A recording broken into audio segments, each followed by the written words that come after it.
Well, how do I do it? How would I do that? So you have to ask different questions. And the different questions are part of where that mindset shift comes from. Because the power of this that I have found is that you have to think about what that new environment in your life and those new conditions would have to be for you to hit those new goals.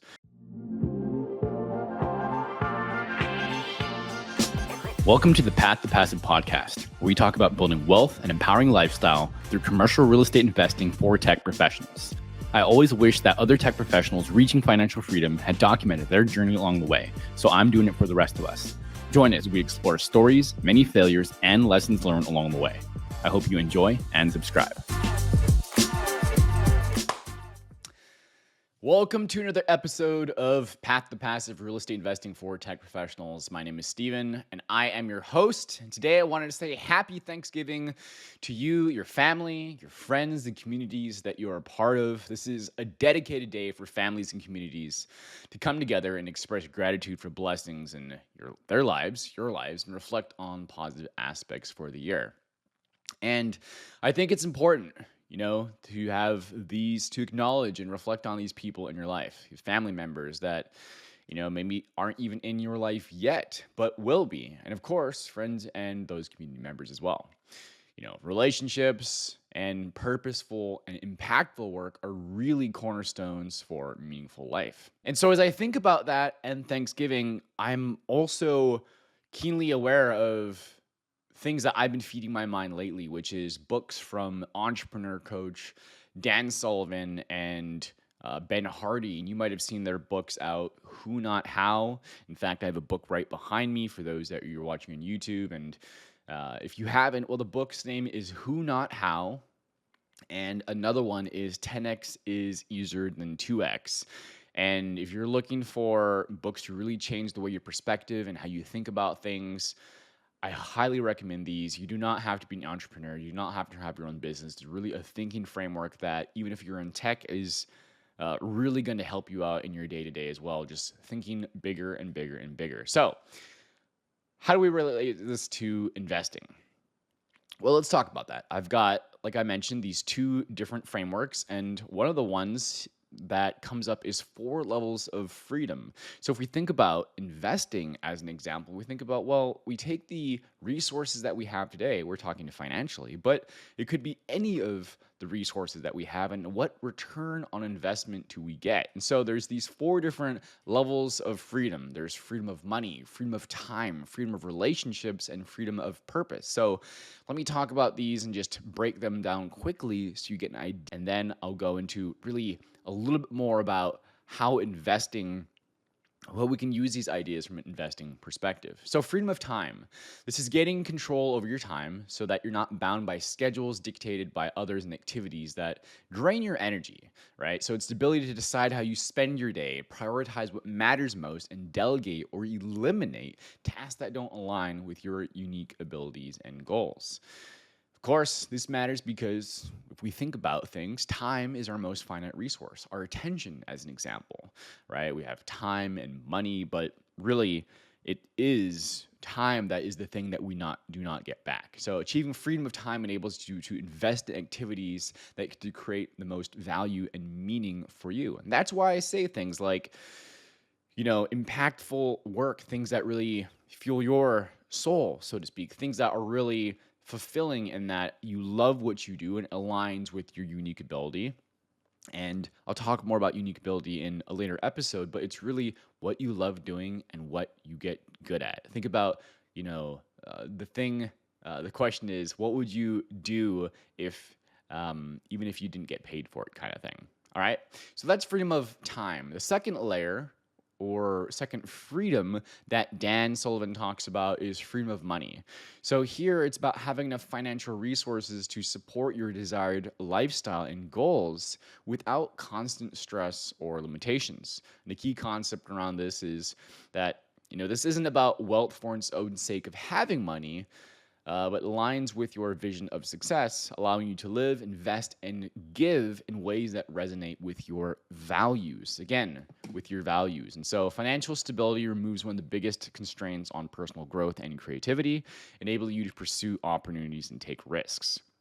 right? And so just tying this back as we think about why we invest, right? We want to invest so that we can go through these different layers of freedom. If you're investing, you are an entrepreneur listening to this, you have a side hustle, whatever, we're doing all these things so that we can get more and more and expand in these different areas of freedom or of different freedoms, freedom of time, freedom of money. And this next one is freedom of relationships. So as we're moving up this, then we now have freedom of relationships. We can choose to engage only with people who bring that positivity, mutual value, and respect into your life. Key concept here is surrounding yourself with supportive, inspiring individuals while eliminating toxic or unproductive relationships. People that don't add value to your lives that is alignment with your values. Of course, this matters because your relationships shape your mindset, your energy, and your potential. And freedom in this area fosters collaboration, growth, and, well, we'll call it what it is, joy as well.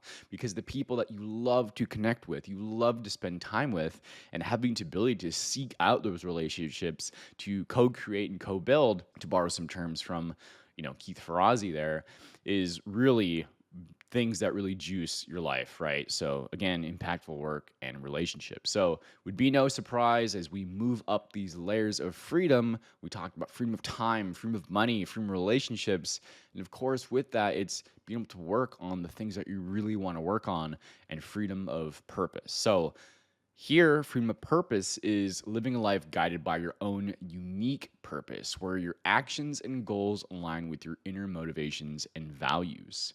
What could you work on if it's exactly, the problems that you wanted to solve, the people that you wanted to serve? And another framework is, who would you want to be the hero to? Is it, a previous self of yours where you faced certain challenges and problems and you have a solution and now that you want to help others through that as well?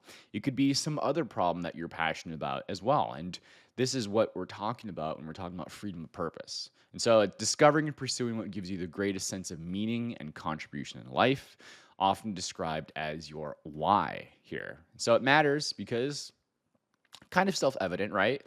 Is that purpose-driven living creates lasting fulfillment and ensures that your efforts leave a legacy and impact beyond yourself. So that's these four different levels of freedom that is, organized and put together by Dan Sullivan. And again, as we think about the reasons why we invest, the reasons why we invest is so that we can have, the ability to have more time so that we can delegate out certain things look like if you had your own assistant for your life, as an example? What would it look like if you had the ability to, outsource many of the things that you don't want to do because you don't enjoy? It could be the house cleaner that you have, the yard work that you do. It could be, the cleaning your clothes. It could be um, many things just like this. And so having the ability to do that uh, allows you to focus on things that you want, that you can get paid for, which helps to create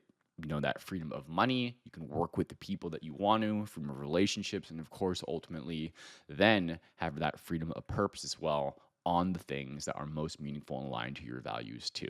So how does this relate to investing? We talked about these four different freedoms, but I also talked about combining this, the four level freedoms with the 10x is easier than 2x. Now let's think about that, what I said there. 10x is easier than 2x. Now this isn't the name of the book, but this is also the framework and thinking that the book breaks down, gives examples for, and again, highly recommend that you go and listen to this as well. It's definitely a great listen. But let's talk about this and get the gist of this so you can have some great takeaways here. So as we think about 10x, this is much bigger than 2x. So what we're doing is we're shifting from effort to leverage, right? So to achieve 10x results, you can't just work harder, right? Or do it 10 times as much of what you're already doing, as an example.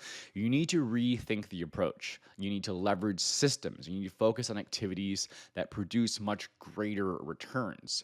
So as we think about this from an investing perspective, so instead of relying just on active income, or you doing something where you're putting in the work. It's the investing that allows you to leverage your own capital, right? Your money, the financial part here, for compounding returns. It could be the stocks, the real estate, businesses, etc. But ultimately here, we're talking about real estate. So it's how do you change the way that you do things and leverage different systems, leverage different processes to get more back versus just putting more effort.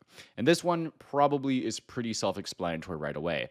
But if I have one takeaway that I just picked up re-listening to this book, this last week, getting into it again, is that the goal will determine the process. So in this way, you're picking strategies that will help you to get 10x results versus just adding one more or one more increment. It's doing way more, as an example, to get geometric or exponential returns. Number two, we're focusing on multipliers. Again, we want to go much bigger than just increased effort, like 10%. We want to go 10 times that amount, not just a little bit more, right? So 10%, way different than 10 times that amount. So we want to change the strategy, right? Just like we were talking about. It's focusing on your unique abilities. Again, defining unique abilities here. It's things that you like and that you're good at here that help you out to where you can pick those strategies to really get that competitive advantage.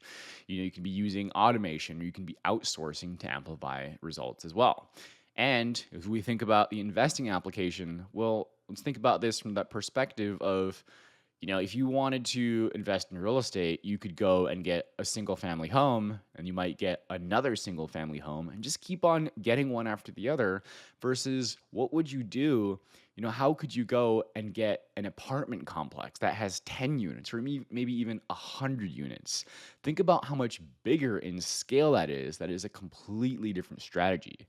So here, it's that you're using different strategies. We're focusing on different investment vehicles like multifamily real estate as an example. These can provide 10 times, the returns over time compared to maybe lower return strategies. You prioritize these investments that offer that scalability and much more compounding over time. I think what's also important here is you think about the amount of time that you would have in a day or in a week or whatever the constraint here is, and think about you have to be doing those different activities, but you also have to think about the things that you have to stop doing. And so as we think at number 3 here, it's what things are you going to eliminate? So we can think about this in perspective of eliminating low impact activities, right? So if you pick much bigger goals, bigger strategies, then you need to pick hone in onto a new 20% strategies that you're going to go after. So there's going to be a bunch of things that, well, frankly, you're just not going to have the time to do anymore. And if you really think about it, aren't going to be contributing to that new goal and strategy that you have. So the 10x thinking here is that growth requires cutting out the 80% of activities that only bring marginal results. This frees up your own energy for this high impact work. Of course, that gives you more mental real estate, more thinking capability, because you're not as tired, right? So that you can actually do these things too. So rather than spreading investments across too many small things, focusing on many fewer things, focus on the things that are just going to get you those higher results. And that's the point. All right, so moving on, number 4 here, we have a longer term perspective. If we think about the 10x thinking here, it's, having that long term perspective. It's that we need to have long term thinking as well, allowing time for these exponential results to compound. So effective investment strategies, it's just like we said, compound interest or long-term real estate holdings as an example as well, that benefit from a longer time horizon. So having patience and consistency are really important here, because as we think about longer term or bigger goals, bigger investment vehicles, we have to commit to that. And just like other things you might have done, it's like, all right, you're going to commit to a goal first. If you think back, it'd be any many new skills or many skills that you might have had in the past that you didn't have first, but you committed to doing that thing and you had to take the courage to go for it. And there's times where you're going to have to fail and you're going to have to fall down and get up and do it over and over again. But if you're committed and you have the courage to put yourself out there and do it again and again, then you have to increase your capabilities, increase your ability to actually go after that strategy as well. Because an example is there's a different set of skills and a different level of capabilities that you need to go buy a single family home versus go and buy an apartment complex. There's many more vendors, there's many more people, there's a different strategy as well. And so that's exactly the point. It's that you have to be having a completely different aim to go after, and that's going to take more time as well. But the fruits of labor are so much bigger as well. And that kind of leads to this next thing here, which is the collaboration and delegation aspect. And so the 10x thinking here is, I can talk about this for a long time, but just kind of keeping this succinct is that the 10x thinking here is that to achieve 10x in this regard, collaboration is absolutely essential. It's things that you can no longer do on your own. You could probably go get your own single family home, but if you want to go much bigger, you have to have collaboration. So this means surrounding yourself with a team or partnerships that complement your vision, right? So, it doesn't matter if it is going after private equity, syndications, other collaborative ventures that mirror the principle. You have to go to a place where you're pooling resources and expertise. People are going to have other skills and capabilities than you will have, but you have to look at these partnerships, again, pulling resources and expertise. So you gain access to larger opportunities that you wouldn't be able to do on your own. So it becomes much more feasible to go after bigger vehicles if you have that bigger vision as well. And I think, moving from a scarcity mindset of, it's me and how do I do this as an individual versus we and how do we do this, and doubling down or tripling or whatever, really into your own strengths and your unique ability is a really big deal, because this is how partnerships are created. All right. So acknowledging that other people are going to love doing things that you're not good at and you don't like doing. And that's what makes it great. And kind of closing out on this, a couple more here is a mindset shift. And I'm sure as you're listening to this, you're getting, sparks of things that you might have to change already. But let's put a bow on this. From a mindset shift perspective, it's that 10x thinking. We have really that believing 10x growth is easier than 2x requires the mindset shift. It challenges limiting beliefs and it focuses on possibilities. So it challenges your limiting beliefs and focuses on possibilities. Here's the thing. If you're thinking about a much bigger goal that you think might be a little bit impossible, I think where this becomes really interesting is that, if you're like, all right, how can I make 10,000 more dollars next year, as an example? It could be like, all right, well, you probably have a number of things that you could do to make that $10,000. I don't know. You could sell things that you have. You might start some kind of side hustle to offer some, service. You might that you already know how to do, etc. But what if the question was, how do you make an extra 250,000 next year? Now it goes from another 250,000 or another 500,000. Now all of a sudden you have to start looking at completely different opportunities, completely different vehicles, investment vehicles, or just ways to go about, well, how do I do it? How would I do that? So you have to ask different questions. And the different questions are part of where that mindset shift comes from, because the power of this that I have found is that you have to think about what that new environment in your life and those new conditions would have to be for you to hit those new goals. So it would be, well, in order to make an additional 250, I would have to go and have my own business. I would have to have an employee. I would have to, and if you name those things off, and even if you don't know them, if you go and research them, then you can start to think about what that environment looks like. The questions you could start to explore of, well, what things would have to stop doing?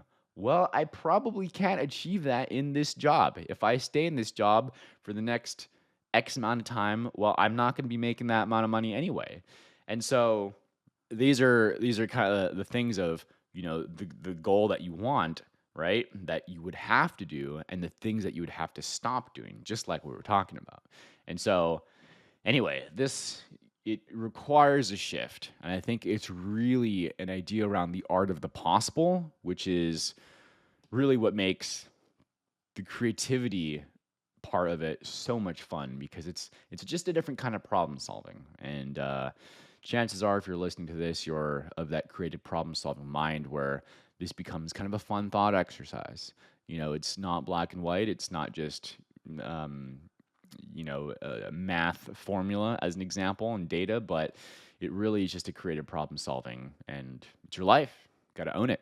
So this mindset does take some calculated risks in there, but if you want those exponential returns, you got to go for it. Doesn't mean you bet the farm or bet your house or bet everything. Pick your analogy, but it will need you to change it. So let's kind of put a bow on this and close out on this aspect, which is practical example. Let's talk about multifamily real estate here. Kind of mentioned this before, but I just want to pull this all together. Is a shift. Well, first, a quick recap is, number one, we have a shift from effort to leverage. You can't just work harder to get 10x results. You have to choose a different model. All right. We have to focus on multipliers, which means having different strategies. We'll call it transformation strategies in this example. Instead of doing single family homes, what does it look like to do multifamily as an example? Investing in that. We need to eliminate our lower impact activities. So if we're focusing on new strategies where we're honing in on the 20%, that's going to give us the 80% of results. Well, what is the 80% of activities that we have to stop doing, as an example? Long-term perspective, we need to commit to increase our capabilities, and have the courage to go and do that. That will, of course, increase our confidence as well as we do it. And if you look at other places in life, you've done this formula already. This is going to require us to have collaboration, delegation, knowing what we're good at, what we like doing, what we want to do more of. We can build partnerships. Again, it's all about those that complement your vision. It could be in syndications, private equity, businesses, whatever, right? Starting to work with others like, myself or others who you invest capital with so that we can put in these investments. And then this mindset shift, just like we were talking about, as you commit to bigger goals, you're gonna have to face some of those self-limiting beliefs of, can you do this? Who are you to do this? And all those kinds of things. And you just have to keep getting up and keep on rolling. It's the only way it's going to work. This is the resilience aspect of it. Okay, so the example, the 2x mindset will lead you to, like I mentioned, maybe buying a single rental property and focusing on small cash flow. You're going to have a single renter, pros and cons there right away, of course. If it's one renter in there. If they go away, you lose it. The amount of cash flow is pretty low as well, as an example. But a 10x mindset could push you to, invest in a syndication, invest where you would invest with others as a limited partner, as you probably learn to go and acquire and be a part of acquiring a 50 or 100 or however more bigger, a multifamily building could be, leveraging the economics of scale, the professional management that's there, and of course tax benefits that would be significantly larger as well.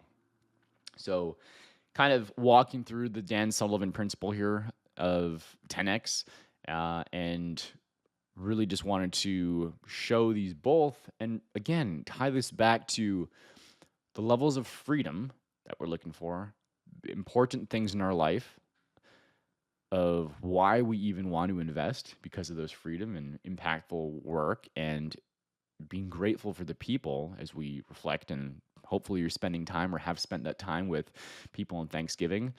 And think about this from how you can move even faster, get even bigger, and contribute even more for the important people in your life.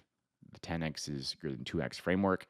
And think about that in other areas of your life too, as an example. So, if you're with me this far and you're still with me, congratulations. These are really game-changing frameworks. Again, highly recommend you go listen to these books too. But I wanted to give you some essence here to take away on this short episode. And here's what I would ask you.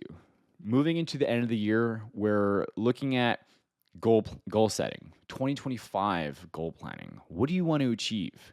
And I'm going to do that on an episode coming up. It's probably going to be about 2 or 4 weeks from now. I'm going through my own goal setting, my own goal planning. That's why I'm revisiting some of these certain books. It's about making sure that I don't just read a whole bunch of books, but go back to ones that are really impactful and get mastery over that subject where, the hammering of that material where I think about it, read it, hear it, go apply it, and come back to it again and again and again is that hardened steel, right? Aspect of it where you have to put in practice to really understand it. So here's what I would ask. Back to the call to action is, what are your reasons to invest? Make sure that you have more reasons than just money. Who would you want to meet? What would you want to do with more freedom of time? What would you want to do if you had reached your financial freedom goals? And if you have these things already, what else would you want to do? How much would you want to contribute? How much would you want to donate? What other purposeful work would you also want to do in addition to what you're doing? Or how would you expand that vision? If you're doing the things you want to do, how could you 10x that as well? And if that vision that you have doesn't scare you, the trick is go bigger. Because if you think it's starting to be impossible, now you're on to something, because you get to go back to those questions of, if you were to do that, then you would have to have what in place? What else would need to be there? How could you do that? What would you need to learn about it? What would you need to commit to? What would you need to have the courage to get after?